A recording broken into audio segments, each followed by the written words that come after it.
वंशी विभूषितकरान् नवनीरदाभात्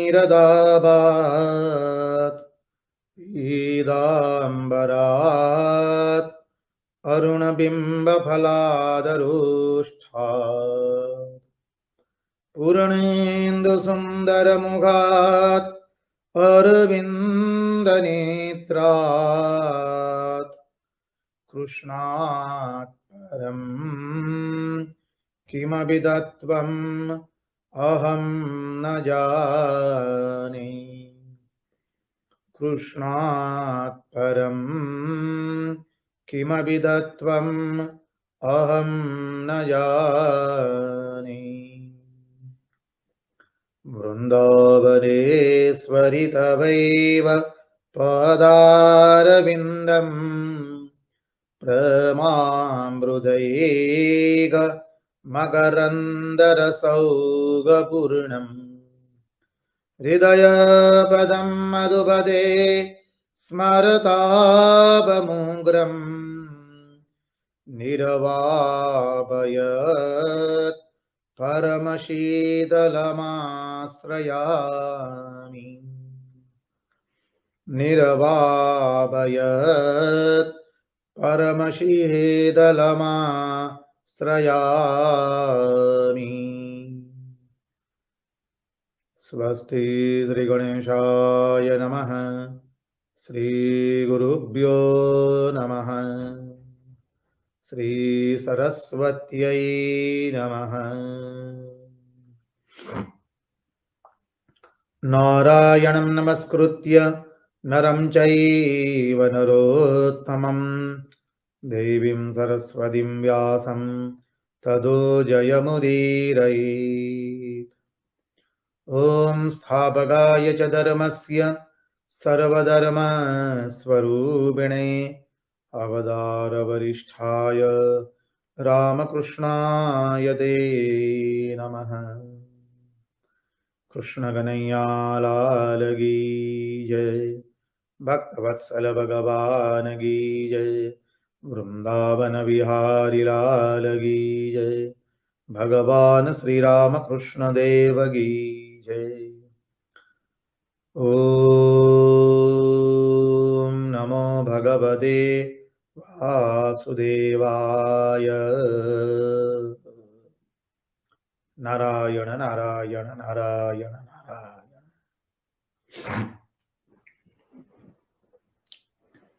आइए तो हम श्रीमद् भागवत के सत्संग में अवगाहन करें। पिछले सत्संग में हमने चिंतन किया था भीष्म स्तुति का। देखिए, पितामह भीष्म बहुत सुंदर स्तुति करते हुए कहते भगवान को, प्रभु आप प्रतीक्षा कीजिए। अभी तक तो हम लोगों को बहुत प्रतीक्षा करवाई आपने, आज आप स्वयं प्रतीक्षा कीजिए प्रभु, और खड़े रहिए। कैसे खड़े रहेंगे? मंद मंद मुस्कुराते मुस्कुराते। आपका हास्य आपके अधरों पर हो और आप हमारी प्रतीक्षा में खड़े हैं प्रभु। बस आप ऐसे खड़े रहिए, मंद मंद हास्य करते करते, और हम प्राणों का त्याग करेंगे प्रभु। और पितामह भीष्म सुंदर भीष्म स्तुति करते हैं। पितामह भीष्म ने कहा कि हे श्री कृष्ण, हे गोविंद, मैंने धर्म का पालन किया, यज्ञ किए, ब्रह्मचर्य का पालन किया, पिता की आज्ञा का पालन किया, और ये सब करके मेरी जो बुद्धि पवित्र हुई है, उस बुद्धि को मैं आपके चरणारविंद में रखता हूं। हे केशव, हे माधव, मुझे मालूम है उसकी आपको कोई आवश्यकता नहीं है। प्रभु, लेकिन जब आप सृष्टि का निर्माण करते हैं तो प्रकृति की सहायता लेकर के करते हैं, तो उसे आप अपनी प्रकृति बनाइए। क्या सुंदर श्लोक है। इति मदिरुपगल्पिता वितृष्णा भगवति सात्वत पुंगवे विभूम्नि स्वसुखमुपगते क्वचिद्विहर्तुं प्रकृतिमुपेयुषि यद्भव प्रवाह। प्रभु, आपका स्वरूप अत्यंत सुंदर है। त्रिभुवन कमनम, आहा, त्रिभुवन में इतना सुंदर स्वरूप किसी का नहीं है। परमात्मा का वर्णन करते हुए हमारे शास्त्र घोषणा करते हैं, वेद घोषणा करते हैं, स अनिर्वचनीय प्रेम स्वरूप, स अनिर्वचनीय आनंद स्वरूप, रसो वै सह। प्रभु, आपका स्वरूप जैसा सुंदर स्वरूप त्रिभुवन में किसी का नहीं है। त्रिभुवन को मोहित करने वाला, अनेक आचार्यों ने अनेक विध अर्थ से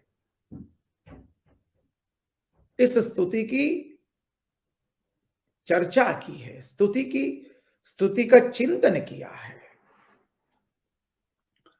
त्रिभुवन कमनम तमाल वर्णम, तमाल वर्ण है प्रभु आपका, और आपने जो वस्त्र पहने प्रभु वैसे फरफरा रहे जैसे सूरज के किरणों की तरह आपके वस्त्र फरफरा रहे हैं प्रभु।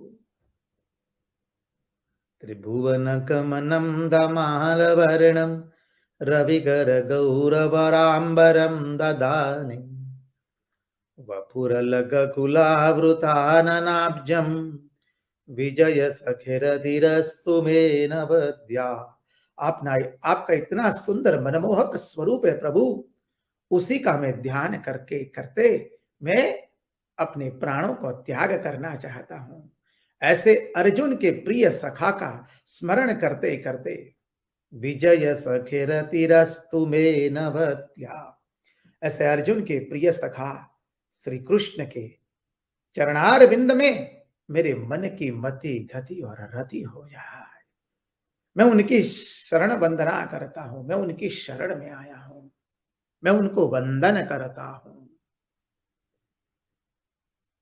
फिर क्या कहा, युधि दुरगर जो विदुम्र विश्व कचलुलित श्रम वार्यलंकृतासे मम निषिद शरैर्विभिद्यमानः त्वचि विलसत् कवचेस्तु कृष्ण आत्मा। पितामह भीष्म कह रहे, प्रभु युद्ध के उस स्वरूप का मुझे, आपका वो जो स्वरूप था, घोड़ों की टापों से जो धूल उड़ती थी रण मैदान में, उसके कारण आपके केश घुंघराले काले केश में धूल लगी हुई थी, आपके कपाल पर पसीने की बूंदें झड़क रही थी, उसमें धूल चिपक गई थी, और मैं बाणों से प्रहार करके करके आपके शरीर से रक्त बहा रहा था। प्रभु आपका कवच भी टूट चुका था, और प्रभु आप मंद मंद मेरी ओर मुस्कुरा रहे थे। हे केशव,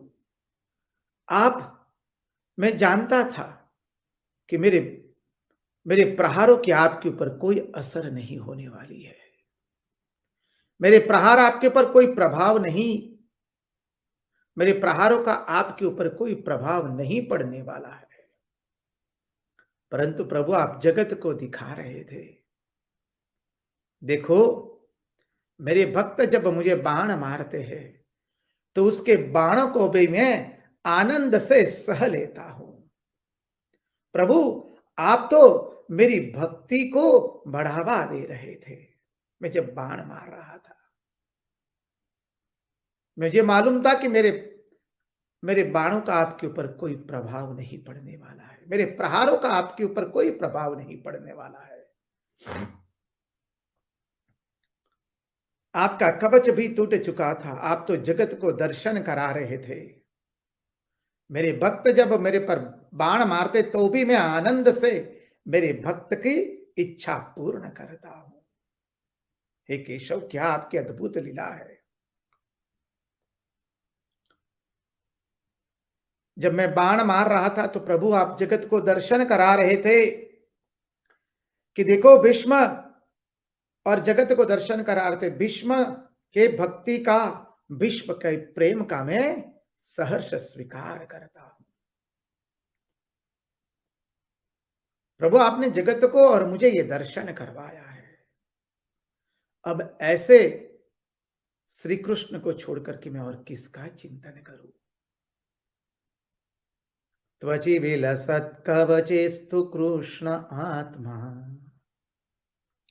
फिर क्या कहते हैं, प्रभु आप तो अपने भक्तों के लिए पक्षपात करते हैं, अर्जुन के सारथी बने। देखिए हमारे प्रभु कैसे हैं, है स्वामी परंतु सेवक की आज्ञा का पालन करते हैं। सेवक ने कहा कि मेरे रथ को दोनों सेनाओं की मध्य में रख दिया जाए, बस भगवान ने दोनों सेनाओं के मध्य में रथ रख दिया।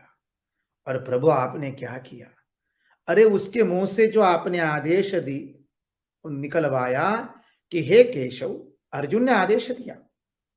भगवान तो सारथी है, स्वामी है परंतु सेवक बने हैं।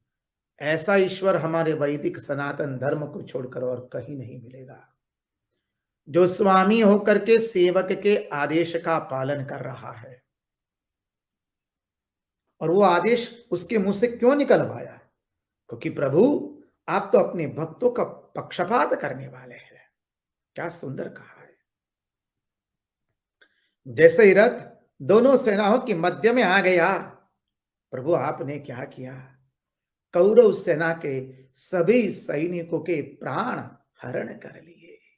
कैसे हरण कर लिए, अपनी मंद मंद मुस्कान से। प्रभु सपदि सखिवचो निशम्य मध्ये निज बरयोर्बलयो रथम निवेश्य स्थितवति बरसैनिकायुरक्षणा ऋतवति पार्थ सखे रतिर्ममास्तु। और प्रभु आप यदि अपने भक्तों का पक्षपात नहीं करेंगे तो और किसका करेंगे। यदि संसार में लोग देखें कि जो आपका नाम ले रहा है और जो नहीं ले रहा है, दोनों की आप समान रूप से रक्षा करते हैं, तो फिर प्रभु आपका नाम कौन लेगा, आपके गुणगान कौन गाएगा प्रभु, आपकी भजना कौन करेगा प्रभु।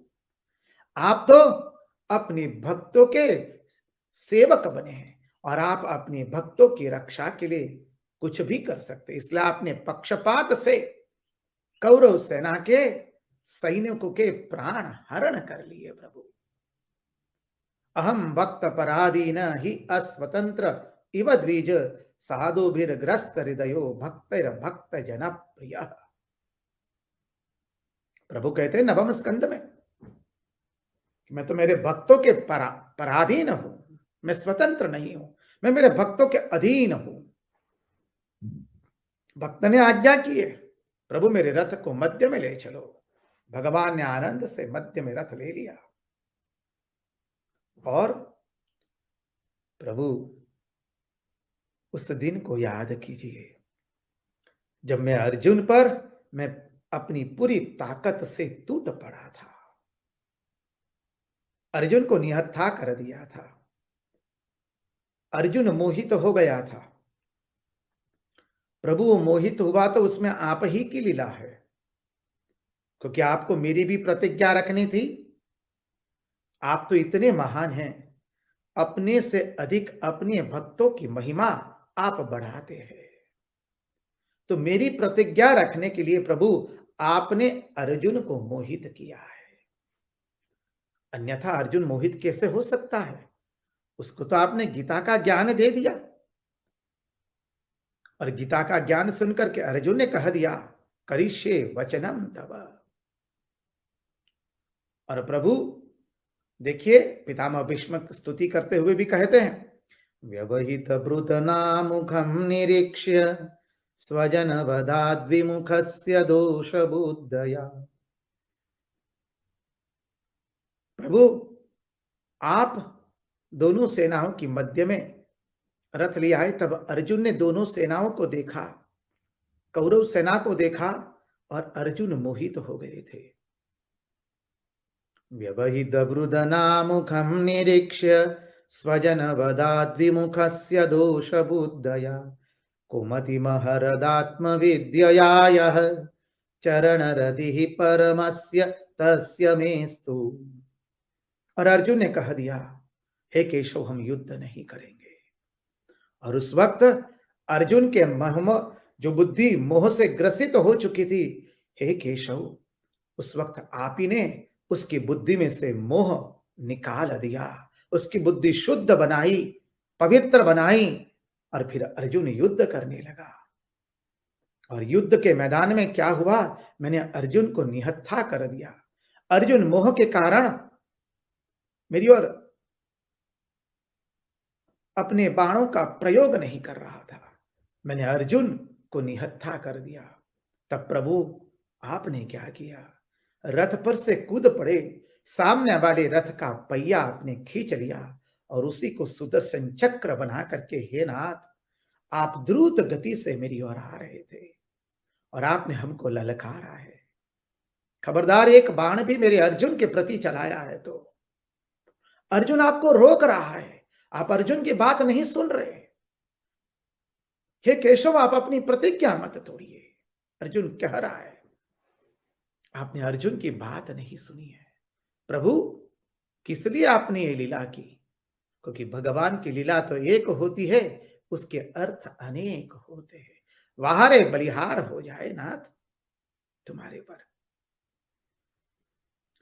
और जब आप रथ के पहिए को सुदर्शन चक्र बना करके द्रुत गति से हमारी ओर आ रहे थे, प्रभु, हमने देखा आपके शरीर पर से अंग वस्त्र निकल चुका है और आपके केश घुंघराले काले केश, प्रभु, अद्भुत वर्णन है।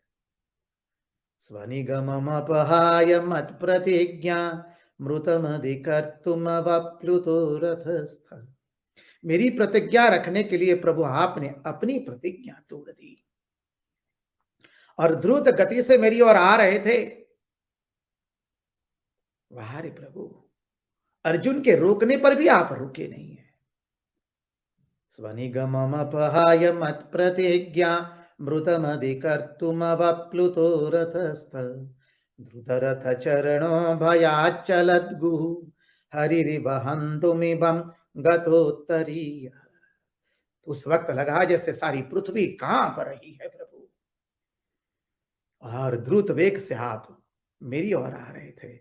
मैं ऐसे केशव, हे केशव, हे वासुदेव, मैं आपके उस स्वरूप को पुनः पुनः याद करता हूं, उसी का ध्यान करता हूं, उसी का चिंतन करता हूं, उसी की शरण ग्रहण कर रहा हूं। मेरा वंदन स्वीकार कीजिए। क्या अद्भुत स्वरूप था आपका। आपने अपनी प्रतिज्ञा तोड़ दी मेरी प्रतिज्ञा रखने के लिए, क्योंकि हमने प्रतिज्ञा की थी, हे केशव, हम आपको शस्त्र उठवा करके रहेंगे, और आपने प्रतिज्ञा की थी कि हम शस्त्र नहीं उठाएंगे महाभारत के युद्ध में। प्रभु, आपकी जय जयकार हो।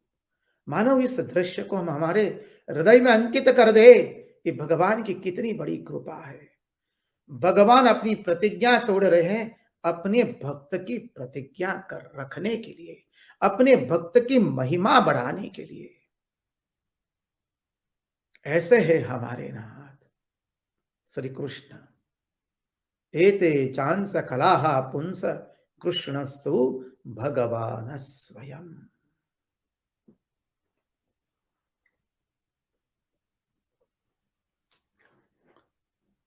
प्रभु वाह।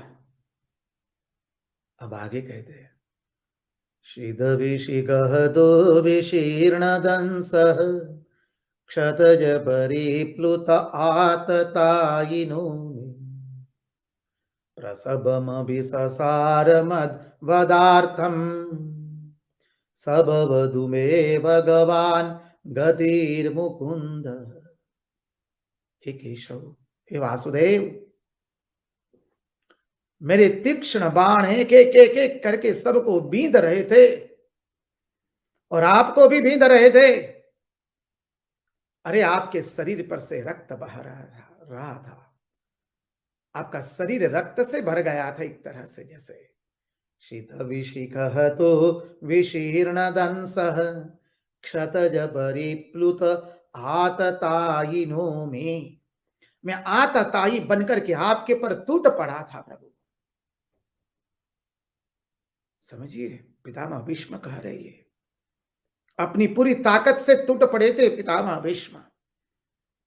फिर क्या हुआ?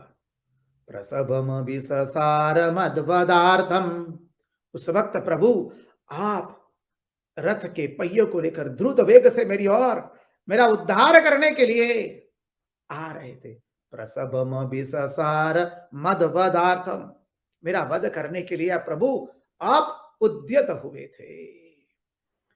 प्रसभम विससार मद्वदार्थम सबवधु में भगवान गतिर्मुकुंद। ऐसे श्री कृष्ण में ही मेरी गति हो और किसी में गति न हो। Which RKC? J. Singh क्षमा Vadodara कीजिए। Mandal, MINI.of.FIN.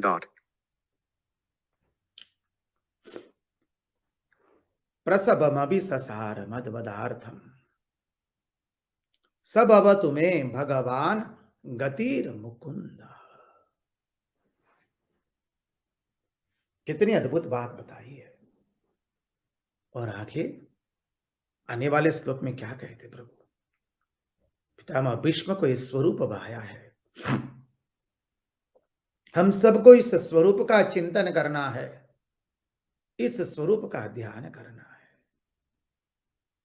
हमारे केशव, हमारे वासुदेव, हमारे मोहन अपने सफेद अश्व को चला रहे हैं। बाएं हाथ में अश्व की लगाम पकड़ी है, दाहिने हाथ में चाबुक है, मस्तिष्क पर सुंदर मयूर पिच्छ धारण किया है। प्रभु आनंदित है, मुस्कुरा रहे।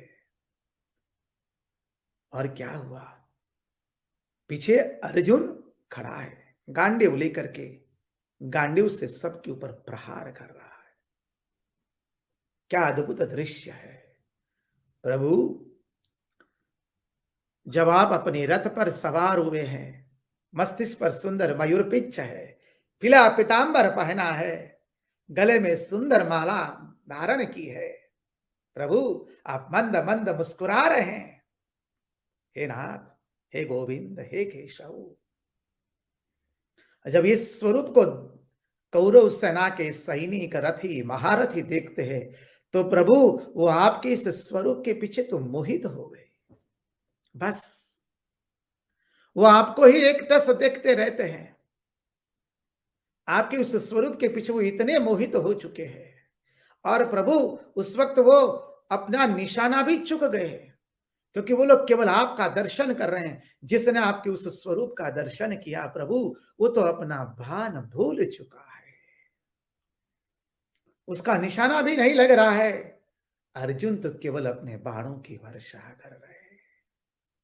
और प्रभु जब कौरव सेना के सैनिक, रथी, महारथी लोग आपके इस स्वरूप का दर्शन करते करते प्रभु युद्ध में मारे जा रहे हैं, तो प्रभु वो आपके ही स्वरूप को प्राप्त हुए हैं।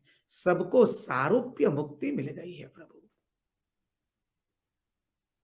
जितने रथी, महारथी, सारथी, सैनिक, जो कोई भी मरे, क्योंकि वो आपके स्वरूप का दर्शन करते करते मरे हैं। पितामह भीष्म भी पहले कहते हैं श्री कृष्ण को, श्री कृष्ण ने कहा है उनको, पितामह भीष्म ने कहा है, पूछा है, श्री कृष्ण मुझे इतनी यातना क्यों मिल रही है? तब भगवान श्री कृष्ण कह रहे हैं, पितामह भीष्म, बात सत्य है कि आपने कोई जीवन में पाप नहीं किया है। पितामह भीष्म कहते हैं, मैंने तो जीवन में कोई पाप नहीं किया है, फिर ये बाण संज्ञा का दुख मुझे क्यों मिल रहा है केशव? तब भगवान श्री कृष्ण कहते, हे पितामह भीष्म, आपने पाप नहीं किया है, लेकिन आपने पाप होते हुए देखा है। याद कीजिए, जब भरी सभा में द्रौपदी को लाया गया था, द्रौपदी को दांव पर रखा गया है, द्रौपदी को घसीट करके लाया गया है, और द्रौपदी सभा में आप सबको पुकार रही है। भले ही तुरंत आप चले गए वो सभा छोड़ करके, लेकिन आपने पाप होते हुए देखा है। उसके कारण आपको ये सजा भुगतनी पड़ रही है।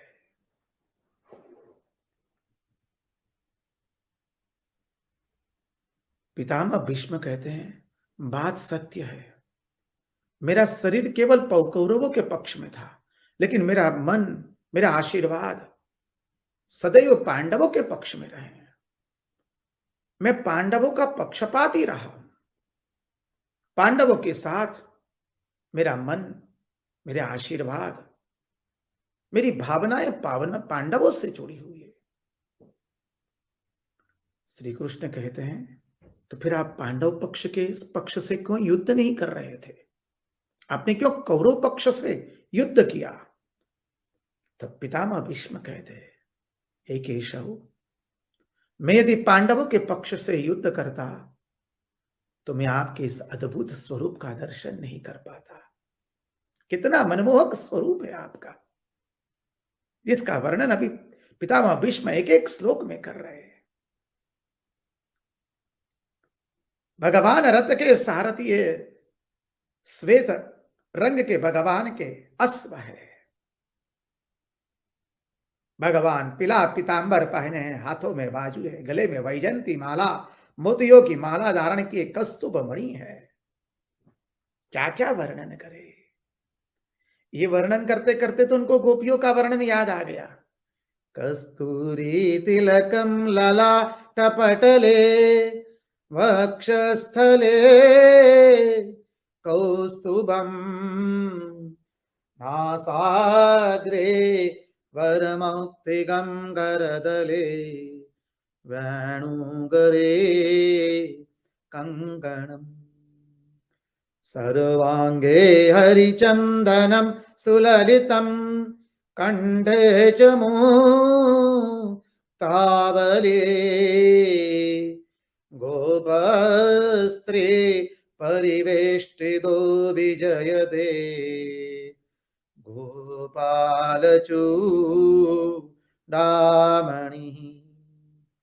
गोपालचूडामणि।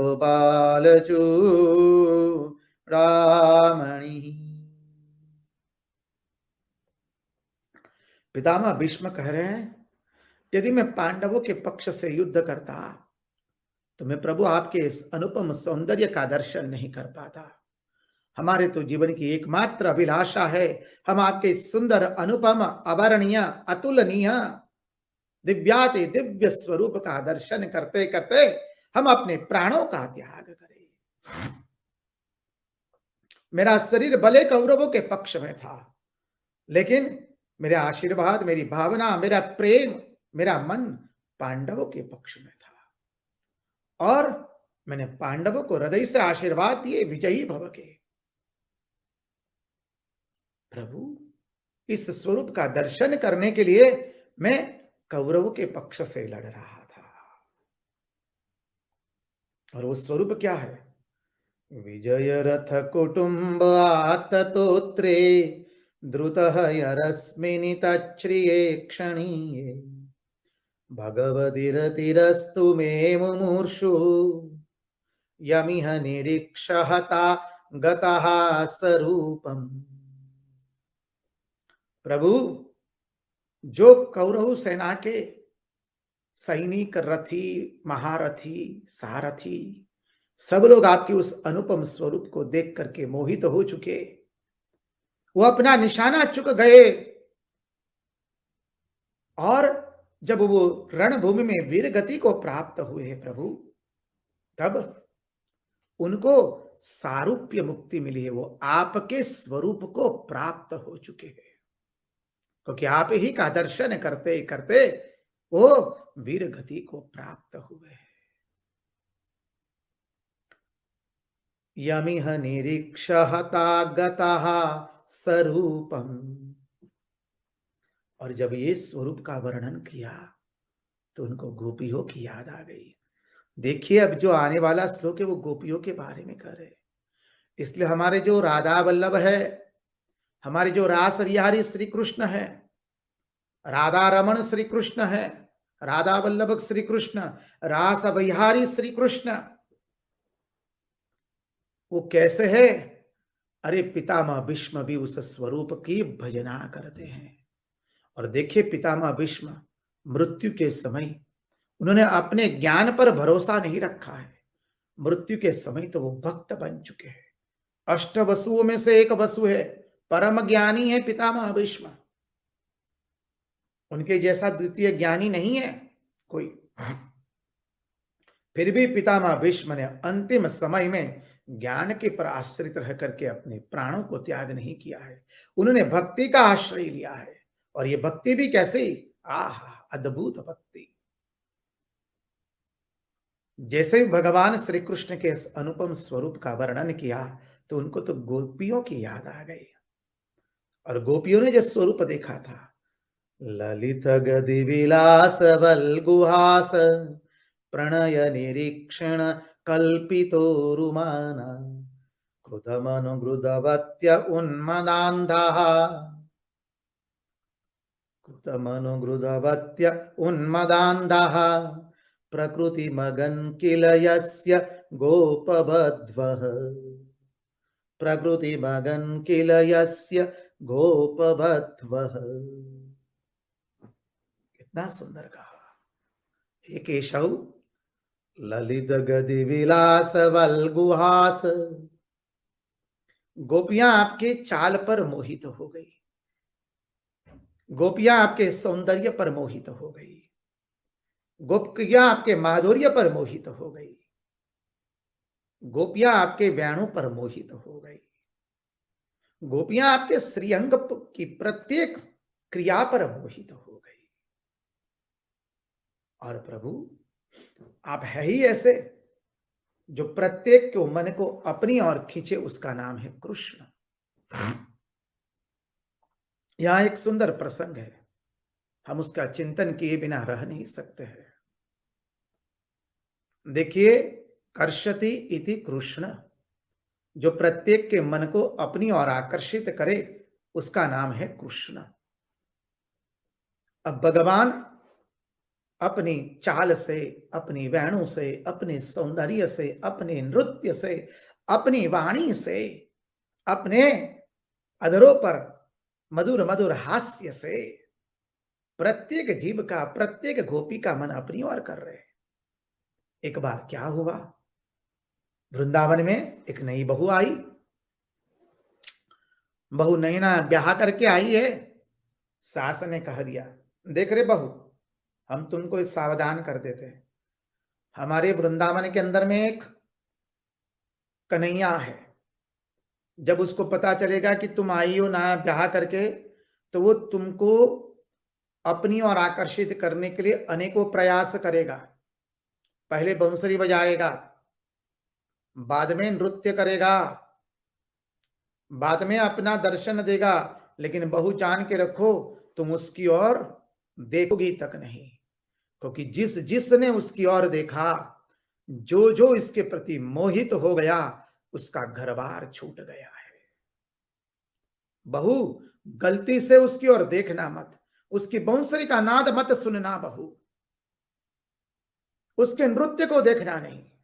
नहीं नहीं बहू आई है भाई, सासू माँ जो कहती है, सासू माँ जो आपकी आज्ञा, जैसा आप कहेंगे वैसा करूंगी मैं, उसकी ओर देखूंगी तक नहीं, उसकी बांसुरी का नाद भी सुनूंगी नहीं, उसका नृत्य को भी मैं नहीं देखूंगी।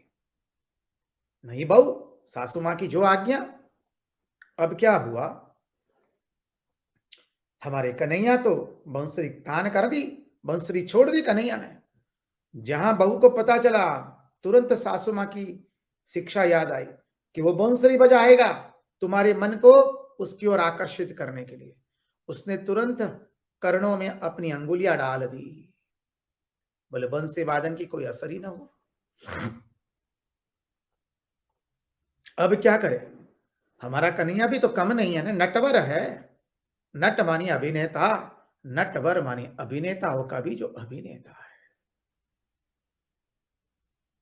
हमारे कन्हैया ने धीरे धीरे वहां से गुजरना शुरू किया, नृत्य करते करते। पायल की छुन छुन आवाज आ रही है। गोपी ने ताक करके भी देखा नहीं, मुंह मोड़ लिया है।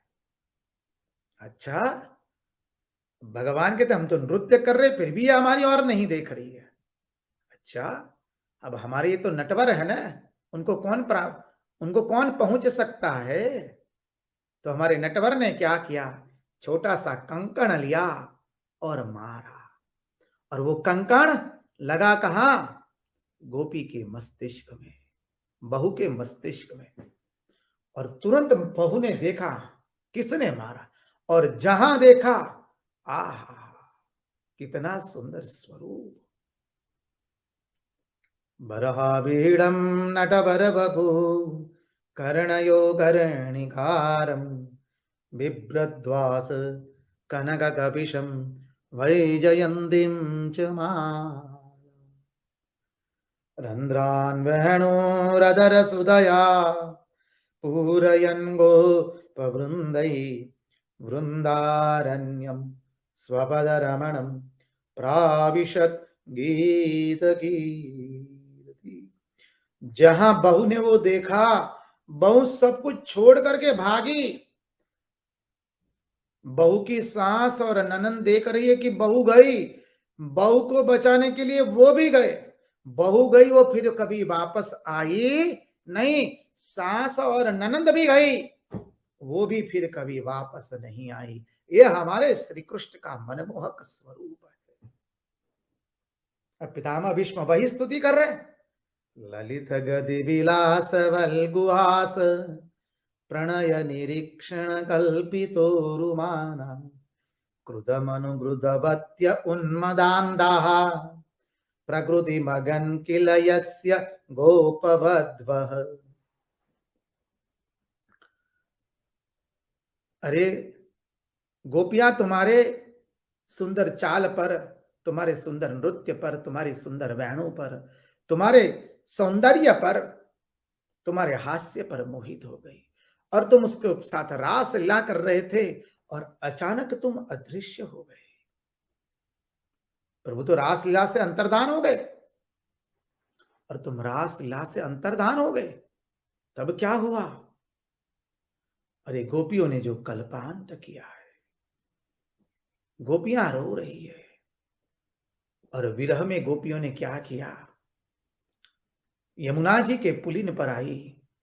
अब गोपी स्वयं कृष्ण बन करके, स्वयमेवात्मना कृष्ण, स्वयं कृष्ण बन करके कृष्ण प्रभु तुम्हारी लीला कर रही थी। और वो लीला करते करते तुमसे एक बन गई है। क्या अद्भुत वर्णन किया है, बलिहार हो जाते यहां तो पितामह भीष्म के इस श्लोक पर।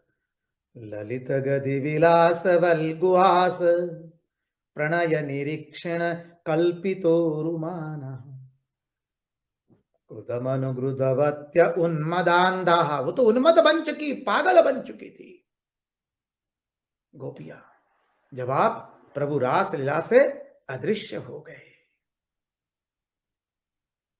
देखिए पितामह भीष्म मृत्यु के अंतिम समय में अपने ज्ञान पर भरोसा नहीं रख रहे। वो तो श्री कृष्ण का ये भक्ति मूलक, प्रेम मूलक, भाव मूलक स्वरूप का चिंतन करते करते अपने प्राणों को त्याग रहे। इतने महान अष्टवसुओं में से एक जो है।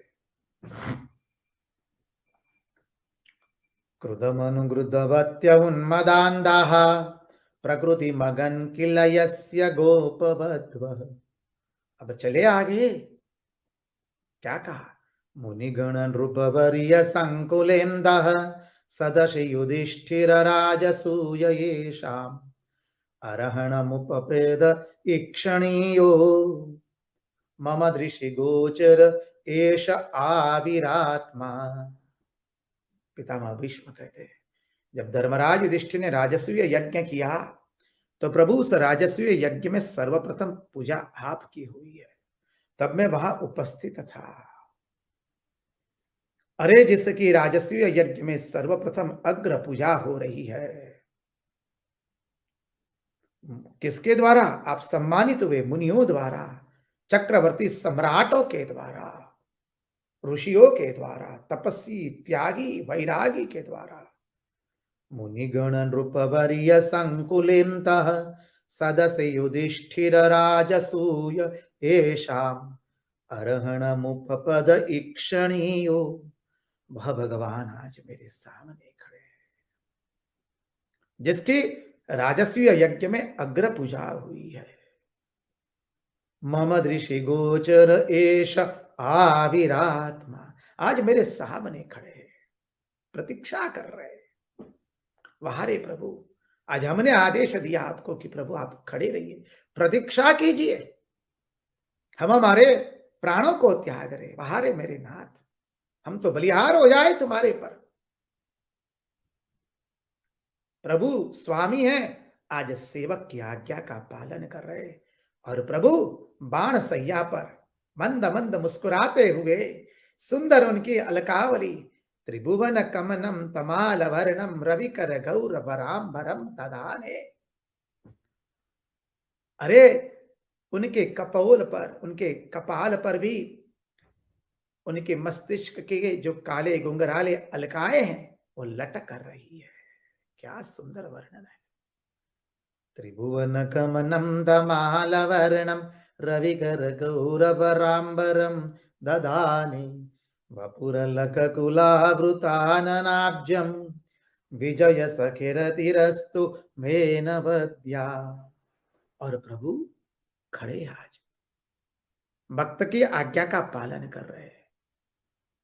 अंत में ज्ञानी भी ठहरे तो ज्ञान की अद्भुत महिमा बताते हुए कहते हैं, तमिममहमजं शरीरभाजां हृदि हृदिधिष्ठितमात्मकल्पितानां प्रतिदृशमिव नैकदार्कमेकं समधिगतोऽस्मि विदुतभेदमुम्। हे प्रभु, हे नाथ, हे गोविंद, हे केशव, जैसे व्यक्ति अनेक नेत्रों के द्वारा अनेक सूर्य को देखते हैं। अनेक व्यक्ति अपने भिन्न भिन्न नेत्रों के द्वारा अनेक सूर्य का दर्शन करते हैं, लेकिन सूर्य अनेक नहीं है, सूर्य एक ही है। वैसे ही आप सभी के हृदय के अंदर में भिन्न भिन्न शरीरों के भीतर में आप एक ही रूप से विराजमान है प्रभु। ज्ञानी जो ठहरे, ज्ञान मिश्रा भक्ति का दर्शन कराते हुए अंतिम श्लोक में कितनी अद्भुत स्तुति करते हैं।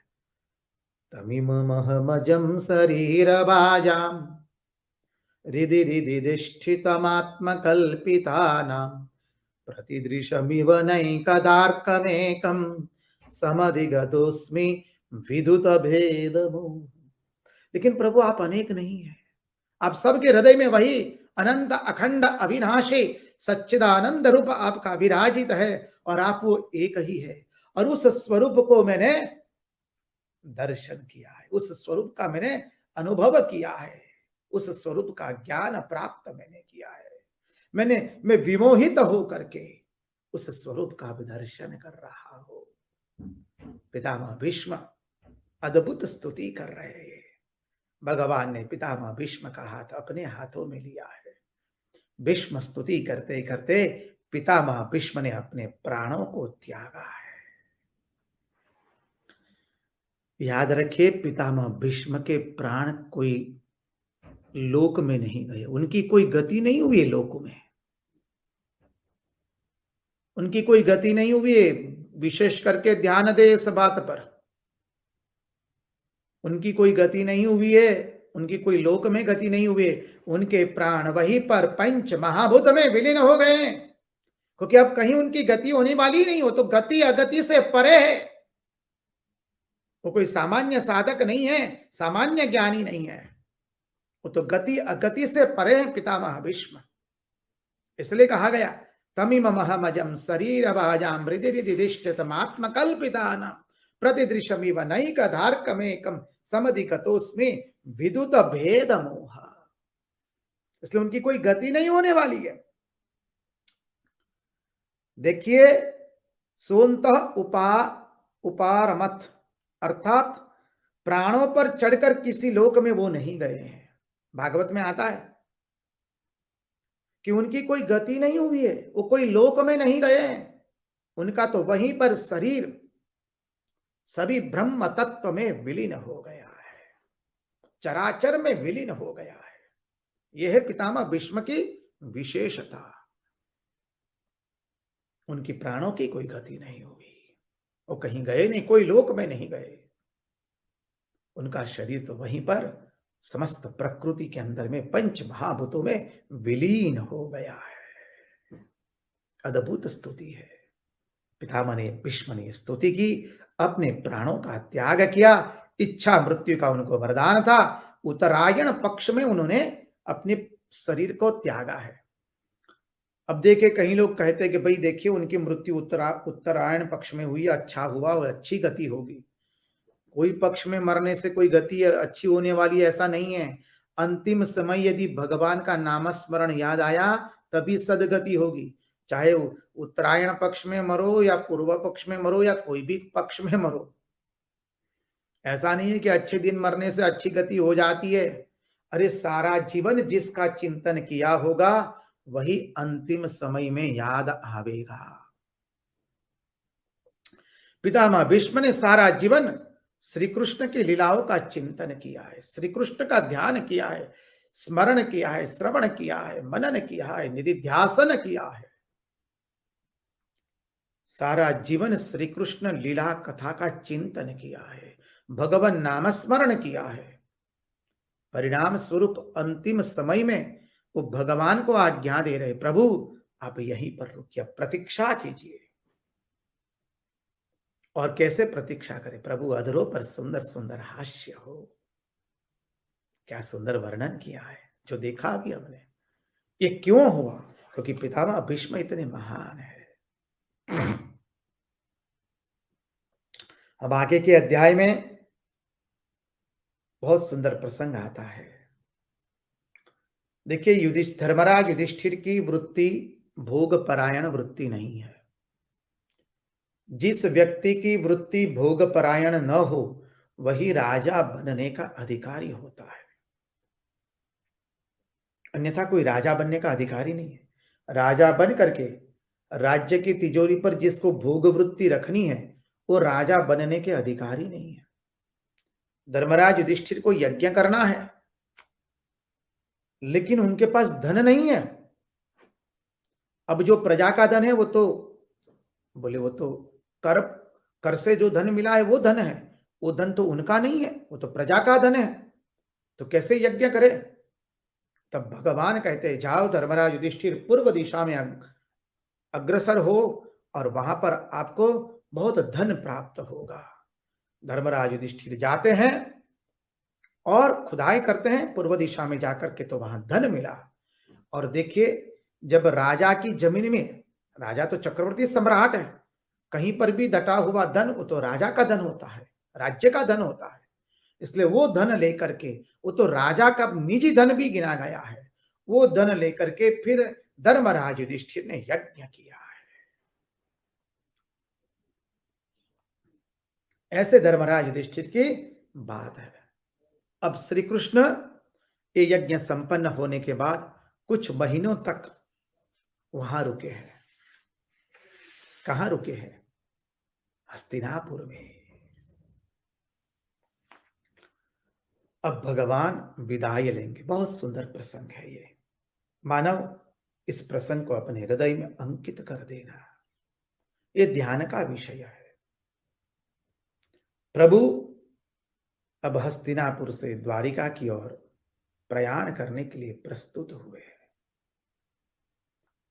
पांचों पांडव, द्रौपदी, कुंता स्तब्ध हो जाते हैं। प्रसंग को याद कीजिए। पांचों पांडव का गला रूंध जाता है, द्रौपदी का गला रूंध गया है, माता कुंती एक शब्द नहीं बोल पा रही है।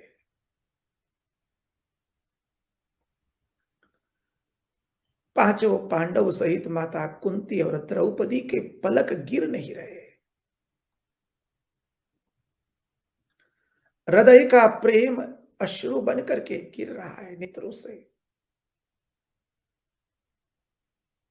5 पांडव भगवान को पकड़ लेते हैं, नहीं केशव, आप हमें छोड़ के मत जाइए। महात्मा लोग समझाते हैं, जिसने जीवन में सत्संग का आनंद प्राप्त किया है, उसके पास से यदि सत्संग छूट जाए तो उसकी क्या दुर्दशा हो जाती है। वो दुखी हो जाता है, तड़प तड़प करके उसके प्राण निकल जाते हैं। पांडवों को, द्रौपदी को, माता कुंती को भगवान का सानिध्य प्राप्त हुआ है। अरे भगवान के साथ वो खाते हैं, भगवान के साथ बैठते हैं, भगवान के साथ सोते हैं, भगवान के साथ विचार विमर्श कर रहे हैं। एक क्षण के लिए भी पांडव भगवान से अलग नहीं हुए। आज वो भगवान हस्तिनापुर को छोड़ करके द्वारिका के लिए जाने वाले हैं। पांडवों, वर्णन आया है भागवत में, पांडवों की पलक तक नहीं गिरती है, आंखों की पलक नहीं गिर रही है। माता कुंता कहती, विधाता तुम हमसे सब छीन लो, हमें कुछ नहीं चाहिए, हमें तो हमारा केशव चाहिए। हम सब के बिना रह लेंगे, हमारे केशव के बिना रह नहीं पाएंगे। हमने द्रौपदी के अद्भुत प्रेम की चर्चा की है। हमारे महाप्रभु वल्लभाचार्य जी अपनी सुबोधिनी में लिखते हैं, पिछले सत्संगों में हमने चिंतन किया है, द्रौपदी को ना तो अपने पुत्रों से प्रेम है, ना किसी पांडव से प्रेम है। द्रौपदी तो केवल और केवल अपने श्री कृष्ण से ही प्रेम करती है। श्री कृष्ण के अतिरिक्त और किसी से द्रौपदी प्रेम नहीं करती है। और क्या अद्भुत हो गया है, द्रौपदी की आंखें पलक नहीं गिर रही है। द्रौपदी का प्रेम, वात्सल्य नेत्रों के अश्रु बनकर के निकला है।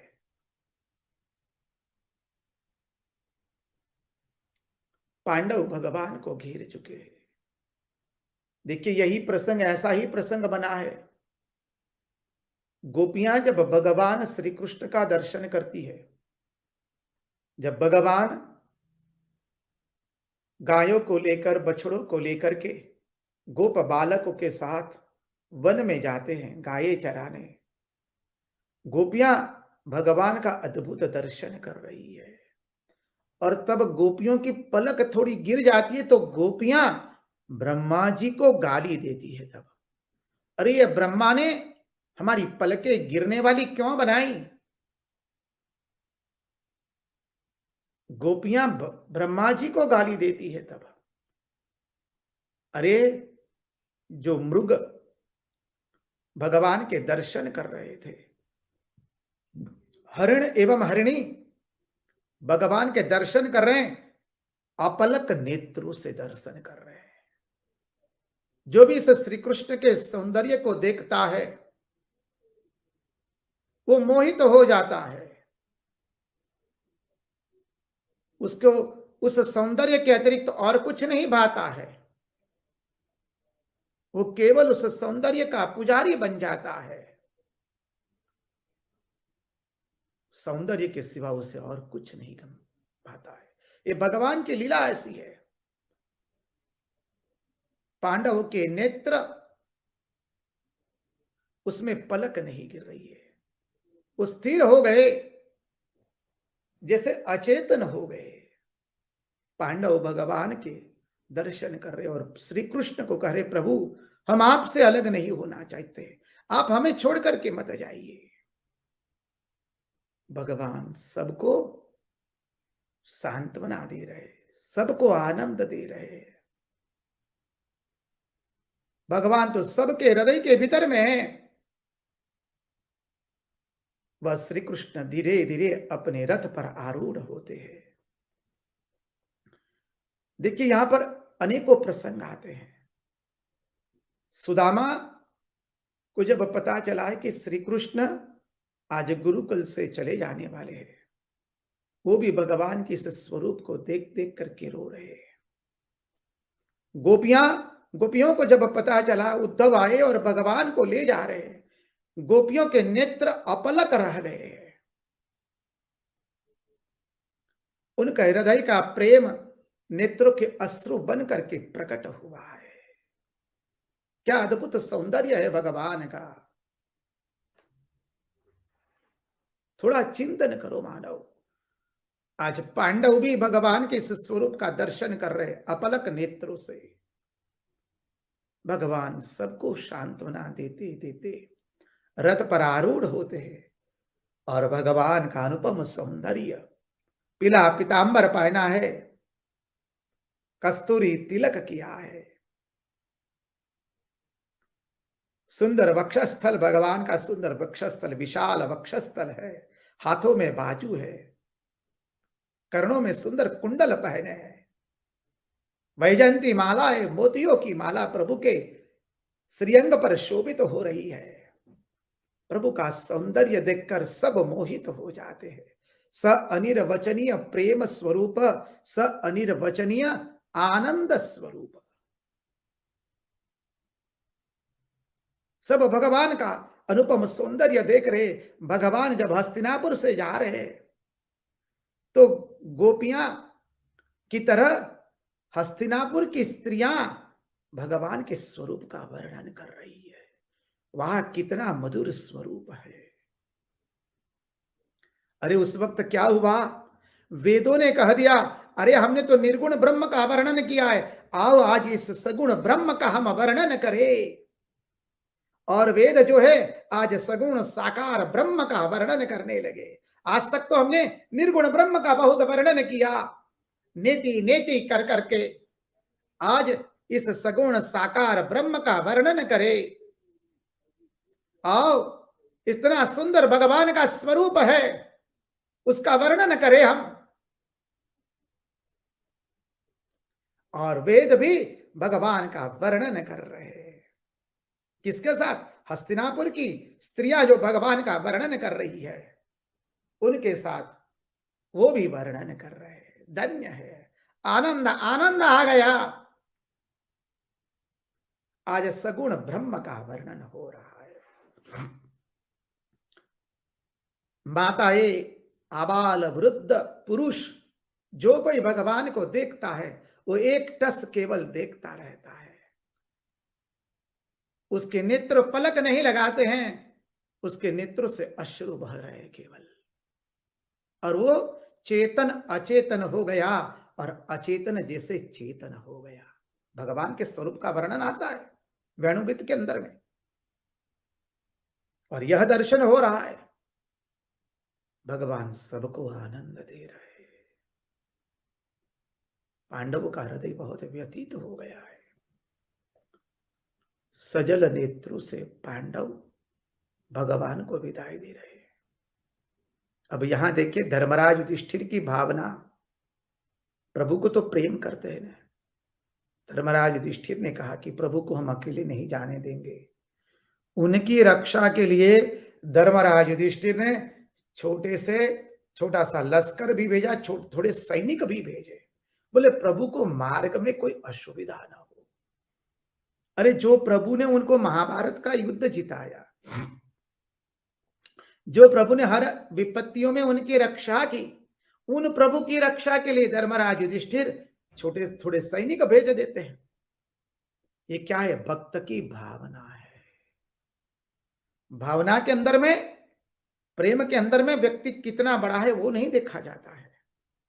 प्रेम में, भावना में तो यही देखा जाता है, ये मेरे अपने हैं, उनकी रक्षा करना मेरी अपनी जिम्मेवारी है। इसलिए धर्मराज युधिष्ठिर ने थोड़े सैनिक भेज दिए और प्रभु सबको आनंद देते हुए हस्तिनापुर के नगरवासियों को, आबाल वृद्ध, माताएं, प्रभु, युवान, बालक, सबको आनंद दे रहे, क्योंकि प्रभु का स्वरूप ही ऐसा है। स अनिर्वचनीय आनंद स्वरूप स अनिर्वचनीय प्रेम स्वरूप। हस्तिनापुर की माताएं कह रहे, धन्य है वो नारियां जिन्होंने इनका वर्ण किया है। अरे इनका वर्ण करना है तो इन्हीं का वर्ण करना चाहिए और किसी का वर्ण नहीं करना चाहिए। यही एकमात्र प्रेम करने योग्य है, यही एकमात्र सर्वस्व लुटाने योग्य है, जिसके पर हम अपना सर्वस्व लुटा सकते हैं। हे नाथ, आप हमारे हैं। इसलिए एक सुंदर भजन भी आता है, आप लोग जानते हैं। ऐसे वर को क्यों आवरे जो जिए और मर जाए, ऐसे वर को वरिए जिस हो जुग जुग अमर हो जाए। आओ सखी, आओ सखी मुझे मेहंदी लगा दो, मेहंदी लगा दो मुझे सुंदर सजा दो, मुझे शाम सुंदर की दुल्हन बना दो, मुझे शाम सुंदर की दुल्हन बना दो। भक्तों ने कहा, अरे भगवान की इतनी सारी भारियां क्यों हैं? 16,108। तो महात्माओं ने कह दिया 16,108 तो बहुत ही कम है।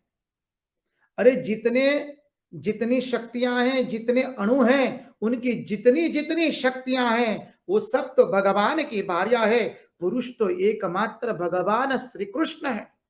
16,108 भगवान की पटरानियां कहना वो तो अत्यंत कम है। अरे भगवान की पटरानियां तो अनंत है, भगवान की भारिया तो अनंत है, क्योंकि जगत में पुरुष एक ही है, बाकी तो सब प्रकृति का खेल है। क्या सुंदर वर्णन किया है। मानव इस वर्णन को पीते जाओ, नेत्र से इसका दर्शन करते जाओ और इस अद्भुत आनंद समुद्र में हम डूबते जाए। और यहां पर डूबने से कोई, यहां पर इस समुद्र में गोता लगाने से कोई डूबने वाला नहीं है, ये तो अमर हो जाने वाला है। ये प्रेम रस है। इस प्रेम रस, भागवत रूपी प्रेम रस को पीना है। कहां से पीना है? कर्णों के माध्यम से पीना है। और जिसने पिया वो अमर हो गया, वो कृष्ण प्रेम में मतवाला हो गया। आओ सखी मुझे मेहंदी लगा दो, बहुत सुंदर भजन है। किसकी रचना है हमें मालूम नहीं है, जिसने रचना की है बहुत सुंदर भाव प्रकट किया है। आओ सखी मुझे मेहंदी लगा दो, मेहंदी लगा दो मुझे सुंदर सजा दो, मुझे श्याम सुंदर की दुल्हन बना दो। यही प्रेम सागर में गोते लगाते हुए आइए उन्हीं की वाणी, उन्हीं के चरणों में समर्पित करते हुए भगवान से प्रार्थना करते हुए, प्रभु हमारे मन की मति गति और रति आपके चरणों में बनी रहे। कृष्ण कन्हैया लाल की जय, भक्त वत्सल भगवान की जय, वृंदावन विहारी लाल की जय, सब संतन की जय, सब भक्तन की जय, भगवान श्री राम कृष्ण देव की जय। ओम नमः पार्वती पदये हर हर महादेव हर।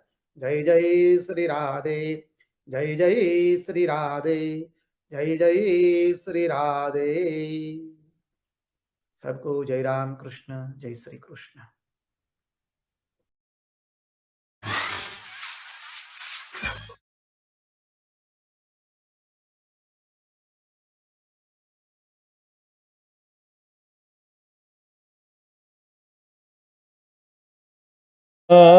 चंडाला प्रतिहतरयो यस्य प्रेम प्रवाहो लोकातीतो प्यहन जहो लोककल्याण त्रैलोक्येप्य प्रतिमा महिमा जानकी प्राण बंधु त्रैलोक्येप्य प्रतिमा महिमा जानकी प्राण बंधु भक्त्या ज्ञानं वृतवरवपु सीताया ह्योहिरा भक्त्या ज्ञानं वृतवरवपु सीताया ह्योहिरा। सबसे पहले भगवान श्री राम कृष्ण देव, माँ शारदा देवी, स्वामी विवेकानंद, मैं भगवान श्री रामचंद्र के चरणों में प्रणाम निवेदन करता हूँ।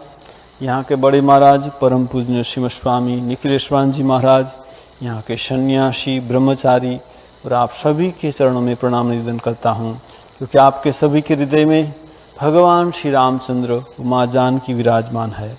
हम सब मिलकर राम संकीर्तन करेंगे। राम सिया राम जय जय राम।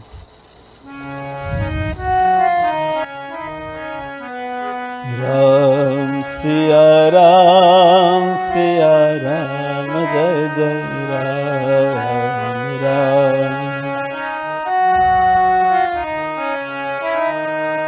हो मंगल भवन अमंगल हारी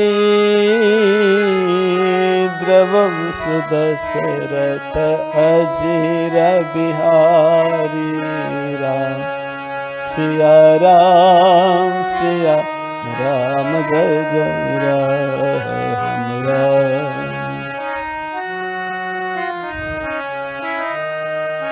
हो जनक सुता जग जननी जानकी अतिशय प्रिय करुणा निधान की। राम सिया राम जय जय राम राम।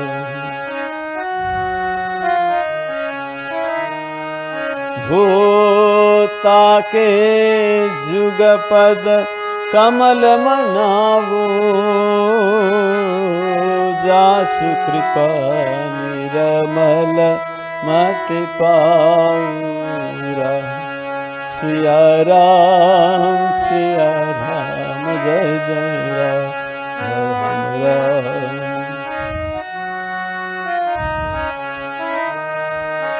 हो रघुकुल रीति सदा चली आई प्राण जाए पर बचन न जाई। राम सिया राम जय जय राम राम। हो जय जय जय हनुमान गोसाई कृपा कर गुरुदेव की नाई। राम सिया राम जय जय राम राम।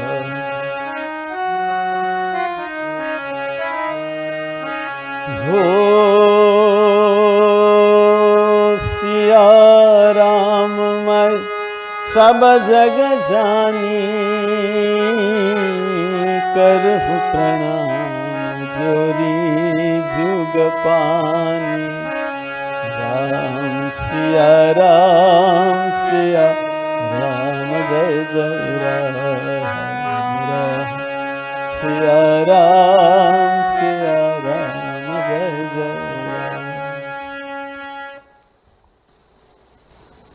हम लोग चर्चा कर रहे थे कि भगवान ने विश्वामित्र का यज्ञ की रक्षा की।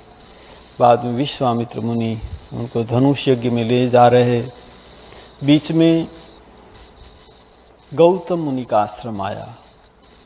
भगवान श्री राम ने देखा आश्रम एक अधिक मग माही खग मृग जीव जंतु तह नाही आश्रम में कोई खग मृग जंतु कोई नहीं थे। पूछा मुनि शीला प्रभु देखी, भगवान ने पूछा, शीला को देखा। देखो, जिसको कोई नहीं पूछता था, जिसने सबको त्याग कर दिया, भगवान पूछते हैं, भगवान देखते हैं उनकी ओर। अहल्या की ओर कोई नहीं देखता था, नहीं पूछता था, भगवान ने पूछा, देखा, उनकी कथा सुनी। देखिए, जब विश्वामित्र मुनि उनकी व्यथा सुनाई तो वो कथा हो गई। विश्वामित्र मुनि ने कहा, चरण कमल रज चाहती कृपा कर रघुवीर। भगवान श्री राम ने जब चरण स्पर्श किया, यहाँ कहते हैं, पर सत पद पावन शूक नशावन प्रगट भई तप पुंज सही। देखत रघुनायक जन सुखदायक सन्मुख होई कर जोर रही। भगवान ने स्पर्श किया, इतने दिनों से पत्थर बनकर तपस्या कर रही थी अहल्या, प्रकट हो गई। भगवान को देखकर बहुत आनंद हो रहा है। अति प्रेम अधीरा पुलक शरीरा, मुख नहीं आ वही बचन कही। अतिशय बड़ भागी चरण लागी, जुगल नयन जलधार बही। भगवान के चरणों में मस्तक रख दिया और उनकी आंखों से आंसू निकल रहा है। यहाँ कहते हैं, अतिशय बड़ भागी चरण ही लागी, जुगल नयन जलधार बही। दोनों आंखों से अश्रु धारा बह रही है। भगवान श्री राम के चरणों में मस्तक रखा है और भगवान का चरण अपनी आंखों के आंसू से धो दे रही है। भगवान को कहते कि मैं नारी अपावन प्रभु जग पावन, मैं एक अपवित्र नारी, आप जगत को पवित्र करें। आप मेरे पास आए, मैं आपके पास नहीं, आपकी कितनी कृपा। अपने आप को अभागिनी समझती थी, आज अपने आप को अतिशय बड़ भागी समझ रही है। और भगवान को क्या कर रहे हैं? भगवान को कह रहे कि मुनि श्राप जो दीना अति भलो कीना। ये जो मुनि ने अभिशाप दिया मुझे, बहुत अच्छा किया। यहाँ कह रहे, क्या कह रहे हैं? मुनि श्राप जो दीना अति भल किन्हा, परमय अनुग्रह में माना। देखऊं भरी लोचन हरि भव मोचन, यही लाभ शंकर जाना। बिनती प्रभु मोरी मेमति भोरी, नाथन मागहु बरयाना।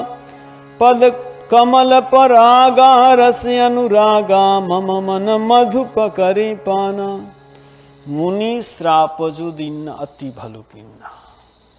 पहले जब श्राप दिया ना तो बहुत बुरा लगा, लेकिन आज क्या सोच रहे? बहुत भला किया, बहुत भला, क्योंकि भगवान का दर्शन हो गया। जीवन का लक्ष्य भगवान का दर्शन करना है, कैसे भी हो। ये श्राप मिला, श्राप से भगवान का दर्शन हो गया, तो ये क्या श्राप है? क्या है? तो अनुग्रह है, कृपा है। आज समझ रही है अहल्या के मुनि श्राप जो दीना अति भलो कीना, परम अनुग्रह में माना।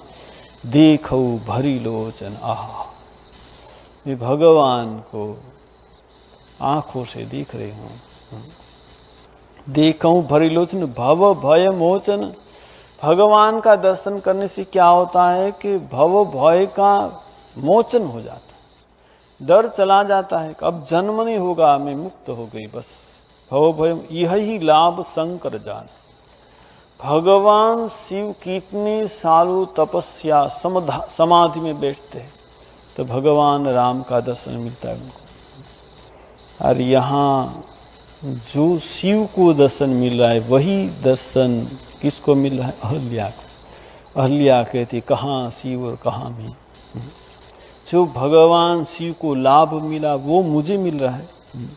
यही ही लाभ शंकर जाना, बिनती प्रभु मोरी, मैं मति भोरी, नाथ न मांगो बराना।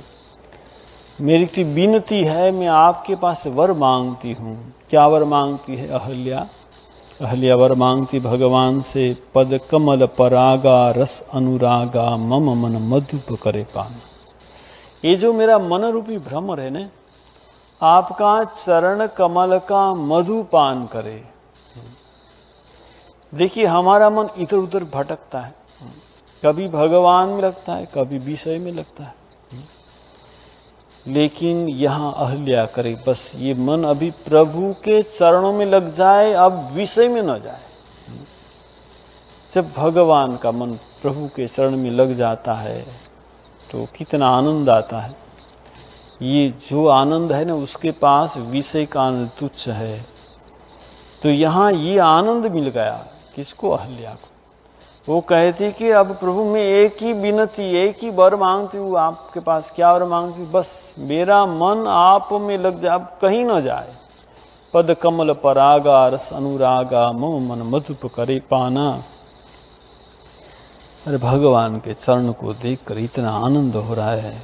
क्या कह रहे? कहती है कि जेहि पद सुर सरिता परम पुनीता प्रगट भई शिव शीस दरिया। भगवान के चरण से सुर सरिता गंगा निकल रही है। यहाँ अहल्या कह रही है, पद कमल परागा रस अनुरागा मम मन मधुप करे पाना। जेहि पद सुर सरिता परम पुनीता प्रगट भई शिव शीस धरि। सोई पद पंकज जय पूजत यज मम सिर धरेउ कृपाल हरि। एहि भांति सिधारी गौतम नारी बार बार हरि चरण परी। जो अति मन भावा सो बरु पावा गई पति लोक आनंद भरी। आपके चरण कमल से गंगा सरिता निकलती है। वो कैसी गंगा है? जी पद सुर सरिता परम पुनीता, सबको पवित्र कर रही है। प्रगट भई शिव शीस धरी, जिसको भगवान शिव ने अपने मस्तक में धारण किया, जिस गंगा को। सोई पद पंकज जय पूजत अज, जी जो चरण कमल, अज का मतलब है ब्रह्मा। आपका चरण कमल जो ब्रह्मा पूजा करते हैं प्रभु, वही आपका चरण कमल मेरे सर पर धारण कीजिए। यहाँ कहती है, जी पद सुर सरिता परम पुनीता प्रगट भई शिव शीस धरी। सोई पद पंकज पूजत अज मम सिर धरे कृपाल हरि। अरे भगवान श्री राम के चरणों में प्रणाम करते करते यही भांति सिधारी गौतम नारी। भगवान के चरणों में प्रणाम करते करते उसने शरीर त्याग कर दिया। यही भांति सिधारी गौतम नारी बार बार हरि चरण परी। भगवान राम के चरणों में बार बार मस्तक नमाकर सिधार गई। कहाँ गई? जो अति मन भावा सो बरु पावा। भगवान ने वो वरदान किया जो मांग रही थी कि मेरा मन आपके शरण में रहे बस। जो अति मन भावा सो बरु पावा, गई पति लोक आनंद भरी। कहाँ गई? गौतम मुनि के पास पति लोक में आनंद के साथ चली गई। देखिए यहाँ से भगवान का पतित पावन नाम सार्थक होता है। भगवान पतित को पावन करते हैं। भगवान श्री राम स्वयं अहल्या के पास जाते, अहल्या उनके पास नहीं आती। जैसे हम देखें, भगवान श्री राम कृष्ण देव कलकत्ता में थे, वो गिरीश चंद्र घोष का थिएटर देखने के लिए गए थे। नाटक करते थे, चैतन्य लीला का नाटक हो रहा था। भगवान श्री राम कृष्ण ने देखा चैतन्य लीला नाटक और देखकर कहा, असल नकल एक देख लूं। असल नकल एक देखा, उसको लगा कि सचमुच भगवान ही है। जो अभिनय करें उसमें सचमुच भगवान ही देखा। और अभिनय से इतने संतुष्ट हुए कि जब अभिनय खत्म हुआ तो भगवान श्री राम कृष्ण स्वयं उनकी ड्रेसिंग रूम में चले गए। देखिए, जो अभिनय करती अभिनेत्री सब, उस समय अभिनेत्रियों का समाज में सम्मान नहीं था, मर्यादा नहीं थी। सब लोग थिएटर देखने आते थे, लेकिन समाज में उनका सम्मान नहीं था। सब लोग बुरी नज़र से देखते, नीची नज़र से उनको देखते थे। भगवान श्री राम कृष्ण स्वयं ड्रेसिंग रूम में चले गए। गिरीश चंद्र घोष, बहुत आनंद हुआ। उन्होंने सब अभिनेत्री को बुलाया। अरे राम कृष्ण परमहंस आए। राम कृष्ण परमहंस का नाम सबने सुना था, कितने पवित्र है वो सब अभिनेत्री जैसे थी वैसे आ गई। और भगवान श्री राम कृष्ण पूछ रहे, अच्छा चैतन्य का अभिनय किया, चैतन्य महाप्रभु का वो लड़का कौन है? गिरीश चंद्र घोष ने कहा वो लड़का नहीं, वो लड़की है, नटी विनोदिनी। देखिए भगवान श्री राम कृष्ण का चरण स्पर्श कर सबके प्रणाम किया। देखिए श्री राम कृष्ण स्वयं जा रहे किसके पास? जिस नारी को सब अपवित्र कहती है, यहाँ कहते मैं नारी अपावन प्रभु जग पावन रावण रिपुजन सुखदाई। भगवान सबको सुखदान करते हैं। गिरीश चंद्र घोष शराबी था, गिरीश चंद्र घोष ने बहुत पाप किया था, लेकिन भगवान श्री राम कृष्ण ने उसको स्वीकार किया था। एक बात है, जब स्वामी विवेकानंद जब अमेरिका में गए थे, धर्म प्रचार किया, वह मैक्स मुलर जिसने भगवान श्री राम कृष्ण की जीवनी लिखी है उसने, और प्रताप चंद्र मजूमदार वो भी श्री राम कृष्ण देव के पास आता था, वो भी अमेरिका गया था।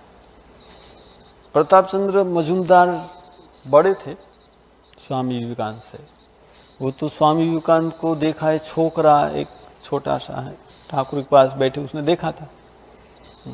अब वहाँ देखा कि स्वामी विवेकानंद इतना बड़ा हो गया, उसको बहुत ईर्ष्या होने लगी। वो मैक्स मुलर के पास गया।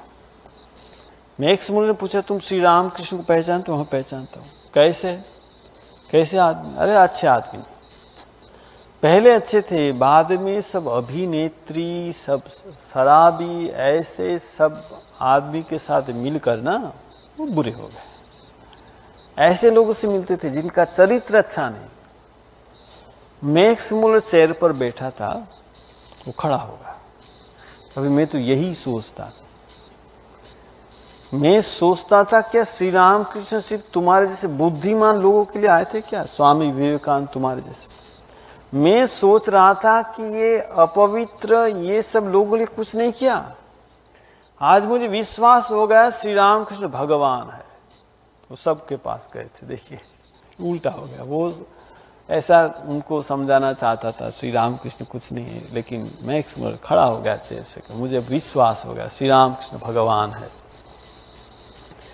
तो श्री राम कृष्ण देव स्वयं नटी विनोदिनी ये सब अभिनेत्री के पास जाते। बाद में जब श्री राम कृष्ण देव को कैंसर हो गया, गला का कैंसर, श्यामपुकुर बाटी में थे, और इतना उनकी तबीयत खराब हो गई कि सबने सोचा कि भगवान श्री राम कृष्ण की तबीयत इसीलिए खराब हो रही कि सब स्पर्श करके प्रणाम कर रहे, और जो स्पर्श करते उनका पाप वो ग्रहण कर लेते थे, इसलिए उनका शरीर और भी, तबीयत और भी खराब हो जा रही थी।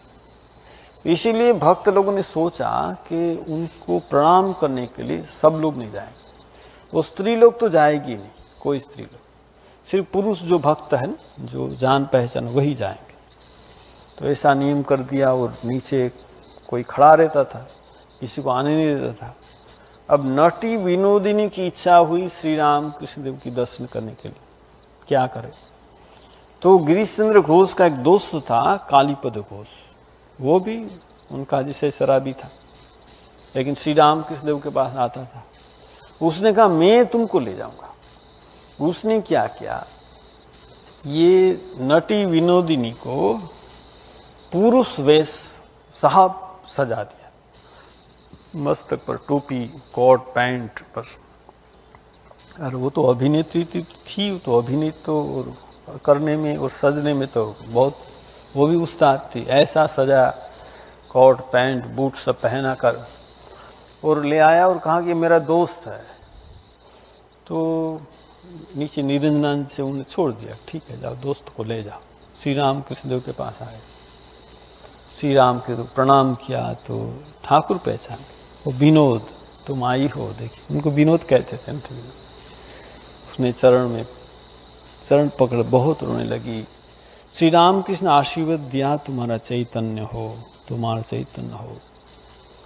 तो देखिए श्री राम कृष्ण देव अपने आप से जाते थे, जैसे भगवान श्री राम गए थे अहल्या के पास। और यहाँ तुलसीदास जी ये स्तुति के अंत में एक बहुत बढ़िया दोहा लिखते हैं।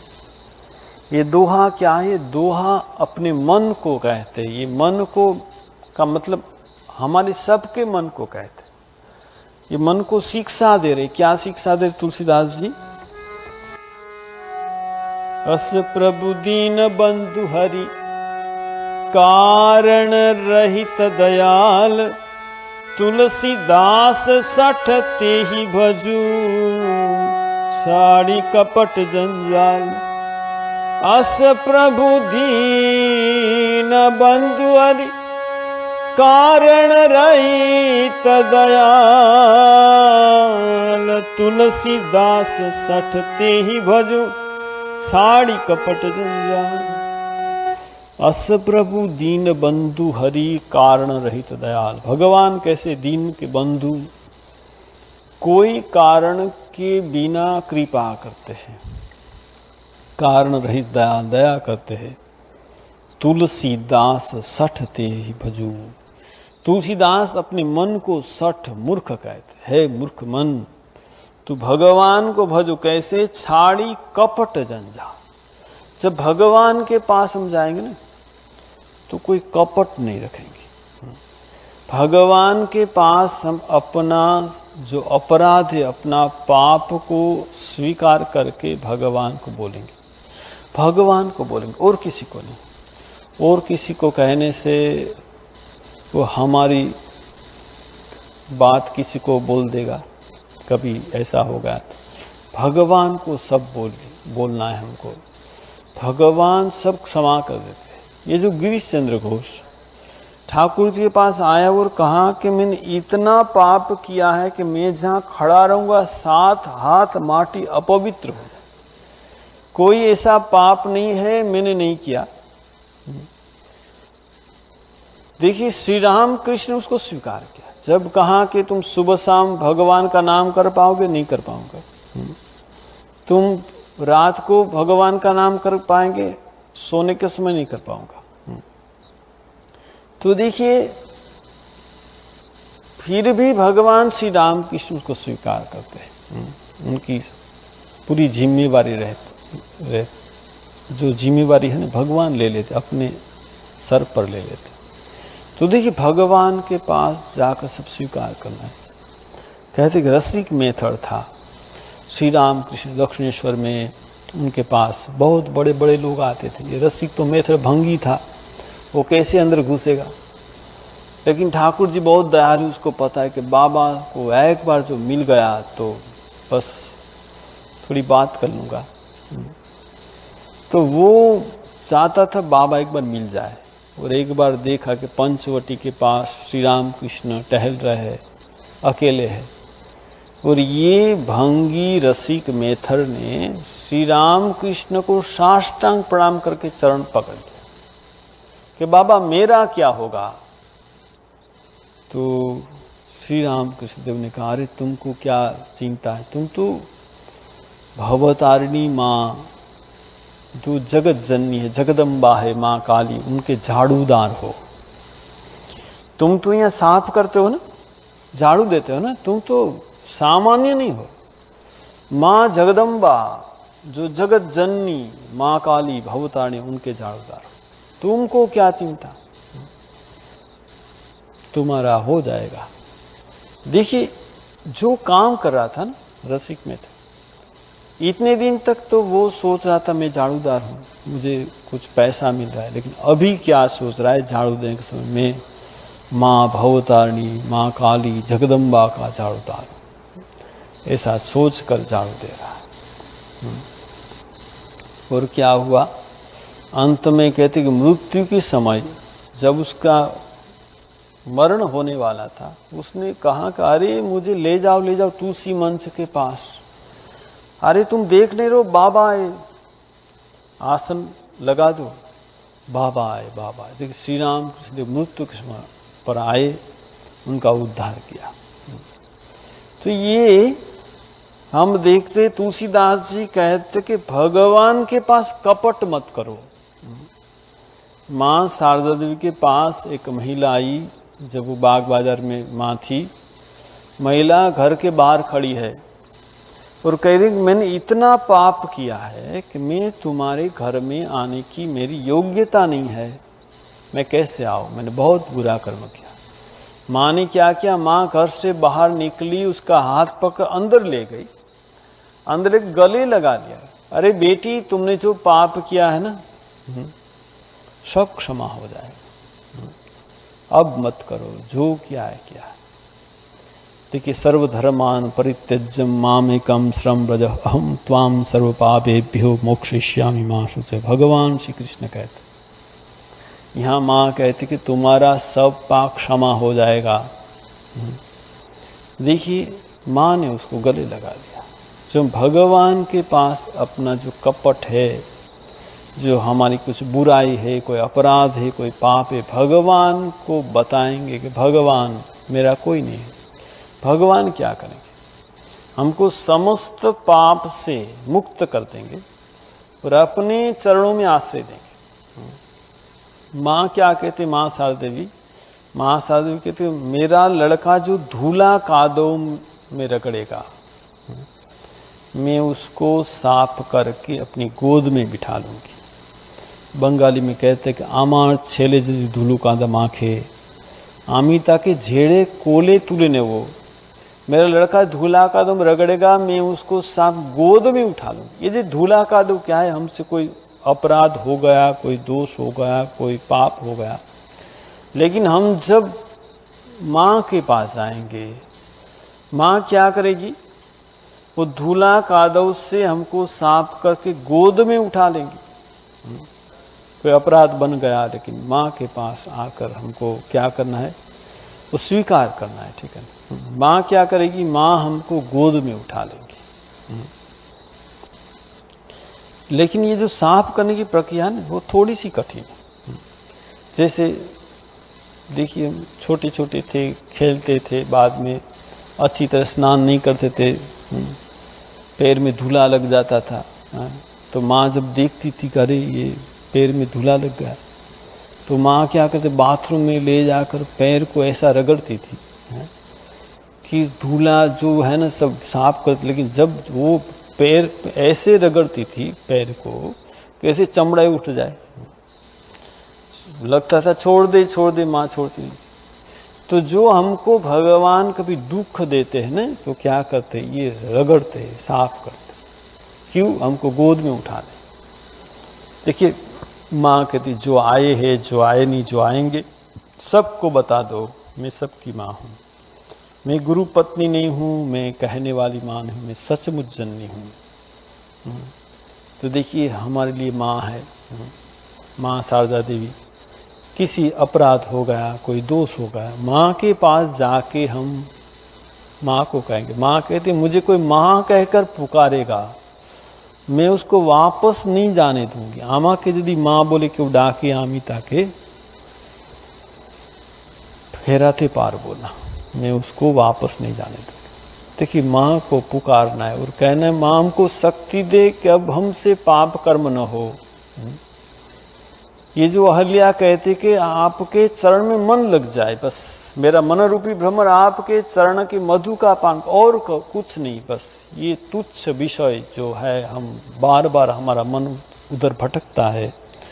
भगवान के चरण में यही प्रार्थना करें कि भगवान अब बस बहुत होगा, अब ये मन आप में लग जाए। और भगवान कैसे है, तुलसीदास जी कहते अस प्रभु दीन बंधु हरि कारण रहित दयाल, बहुत दयाल है।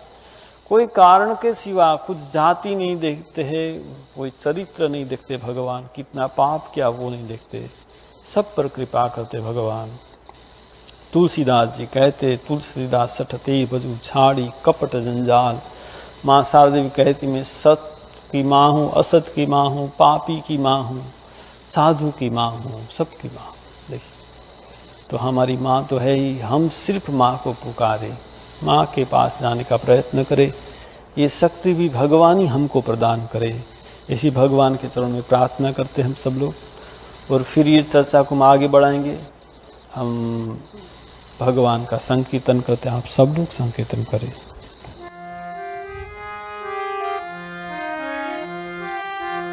हरे राम राम राम सीता राम राम राम, हरे राम राम राम सीता राम राम राम, हरे राम राम राम सीताराम राम राम, हरे राम राम राम सीताराम राम राम, हरे राम राम राम सीताराम राम राम, हरे राम राम राम सीताराम राम राम, हरे राम राम राम सीताराम राम राम, हरे राम राम राम सीताराम राम राम, हरे राम राम राम सीताराम राम राम, हरे राम राम राम सीताराम राम राम, हरे राम राम राम सीताराम राम राम। बोलो सियावर रामचंद्र जी की जय, पवन सुत हनुमान की जय, उमापति महादेव की जय, शारदावर राम कृष्ण की जय, सद्गुरुदेव की जय। बोलो भाई सब संतन की जय, बोलो भाई सब भक्तन की जय। ओम नमः पार्वती पतये, हर हर महादेव हर।